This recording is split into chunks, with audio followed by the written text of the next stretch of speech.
Alright, in this lesson we're going to learn how to make the Z fold, also known as the S fold. Now this is one of the more advanced types of fold you can learn in origami because it's a little bit more complicated than folding things in half, but once you master it, you can create some of the more intricate pieces of origami. So basically the S fold is a fold that's a third of a fold. So it's folded into 3 parts equally, and it requires a little bit more of a handiwork. Now, I'm going to put this one aside and show you how to do it. It will require some practice, so you got to be a little bit patient, but you'll get it.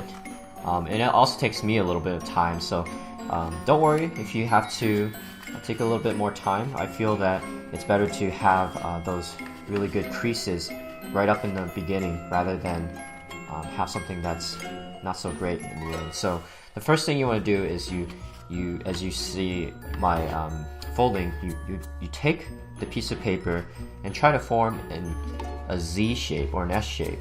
So you do that by taking one of the sides, putting it toward the middle where you think it's about a third of the way, and then you take the other side, you sort of layer it on top into this kind of Z shaped looking fold.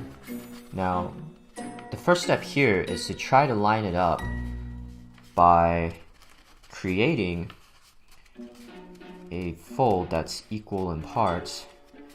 So you're gonna have to sort of shift it around a little bit, play with it until it looks about right. So here we have it.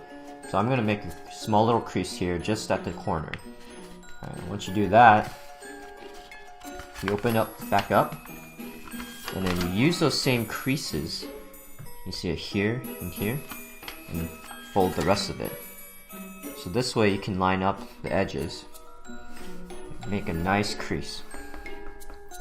So once you have it here, you bring it over, fold it to the other side so that the back part of the paper covers up the front. And there we have it. You have your Z fold.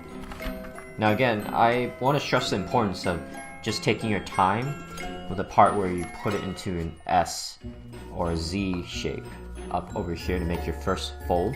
Just because if you are able to do this, you'll be able to actually create the rest of the fold quite easily.